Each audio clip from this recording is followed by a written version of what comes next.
Hi అండి అందరికీ welcome back to కొత్త రుచులు. ఈరోజు మన వీడియోలో సేమియా లడ్డు రెసిపీ అయితే చూపించబోతున్నాను. ఈ లడ్డు అయితే క్రిస్పీగా ఉంటుంది, జ్యూసీగా చాలా చాలా బాగుంటుంది. ఎప్పుడు చేసుకునే స్వీట్లా కాకుండా కొంచెం కొత్తగా డిఫరెంట్గా చాలా చాలా రుచిగా ఉండే ఈ స్వీట్ రెసిపీని ఒకసారి ట్రై చేయండి. ఇంట్లో వాళ్ళందరికీ బాగా నచ్చుతుంది.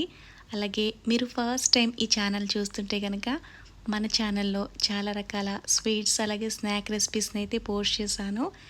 ఛానల్ని చెక్ చేసి వీడియోస్ కనుక మీకు యూస్ఫుల్గా అనిపిస్తే, డిఫరెంట్గా కొత్తగా అనిపిస్తే కనుక సబ్స్క్రైబ్ చేసుకొని మన ఛానల్ని ఎంకరేజ్ చేయమని అయితే కోరుకుంటున్నాను.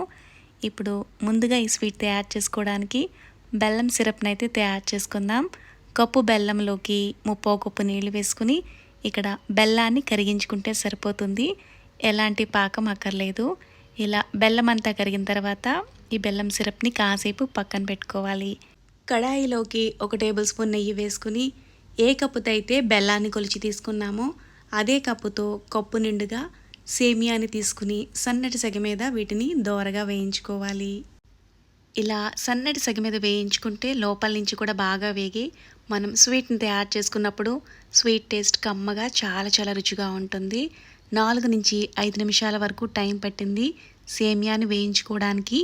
ఇలా వేయించుకున్న సేమియాని పక్కకు తీసేసుకొని అదే కడాయిలో మరో 2 టేబుల్ స్పూన్ల వరకు నెయ్యిని వేసుకోవాలి. నెయ్యిని కరిగించుకున్న తర్వాత ఏ కప్పుతో అయితే సేమియాని కొలిచి తీసుకున్నామో అదే కప్పుతో అరకప్పు సుజీ రవ్వను తీసుకోవాలి. అదే మనం ఉప్మా చేసుకుంటాం కదా ఆ నూక.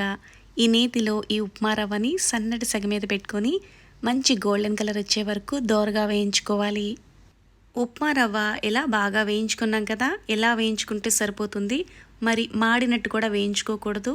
ఇందులోకి ముందుగా వేయించి పెట్టుకున్న సేమియాను కూడా వేసేసుకొని అంతా కలిసేటట్టుగా బాగా మిక్స్ చేసుకోవాలి. ఇలా కలుపుకున్న తర్వాత ముందుగా మనం ప్రిపేర్ చేసి పెట్టుకున్న బెల్లం సిరప్ని ఇందులోకి వేసుకోవాలి. స్ట్రైనర్లోకి వేసుకుని వడపోసుకుని వేసుకుంటే ఏదైనా డస్ట్ లాంటిది ఉన్నా సెపరేట్ అయిపోతుంది. స్టవ్ని సన్నటి సెగ మీద పెట్టుకుని పాకమంతా సేమియా రవ్వ పీల్చుకునే వరకు గరిటతో కలుపుకుంటూ ఉడికించుకోవాలి. ఈ స్వీట్లోకి మంచి కలర్ కోసం చిటికెడు ఫుడ్ కలర్ వేస్తున్నాను. ఇది పూర్తిగా ఆప్షనల్. ఇంట్లో వరకే అయితే ఫుడ్ కలర్ వేయక్కర్లేదు. ఈ ఫుడ్ కలర్ వల్ల ఎక్స్ట్రా టేస్ట్ ఏమీ యాడ్ అవ్వదు. వీడియోలో కలర్ఫుల్గా కనిపించడం కోసం మాత్రమే ఇక్కడ కొంచెం ఫుడ్ కలర్ని అయితే వేశాను. ఇదంతా కలిసినట్టుగా బాగా కలుపుకుంటూ వీడియోలో చూపిస్తున్నట్లుగా ఇలా దగ్గరగా అయ్యే వరకు ఉడికించుకోవాలి. ఇందులోకి కొద్దిగా యాలకుల పొడి వేసుకుంటే ఫ్లేవర్ చాలా బాగుంటుంది. బెల్లం పాకాన్ని అంతా పీల్చుకుని సేమియా ఇలా దగ్గరగా అయిపోయింది కదా, పాన్ నుంచి ఇలా సెపరేట్ అయ్యే వరకు ఉడికించుకుంటే సరిపోతుంది. మరి ఎక్కువసేపు ఉడికించుకున్నా గట్టిగా అయిపోతుంది. ఇందులో కొద్దిగా వేయించిన డ్రై ఫ్రూట్స్ని అయితే వేశాను. ఆ క్లిప్ మిస్ అయింది. ఇక్కడ పూర్తిగా చల్లారలేదు. కొద్దిగా గోరువెచ్చగా ఉన్నప్పుడే మీకు కావాల్సిన సైజులో వీటిని లడ్డూలుగా చుట్టుకుని తీసుకోవడమే. ఇలా సింపుల్గా తయారు చేసుకున్న ఈ సేమియా లడ్డూలు క్రిస్పీగా ఉంటాయి, అలాగే జ్యూసీగా కూడా ఉంటాయి.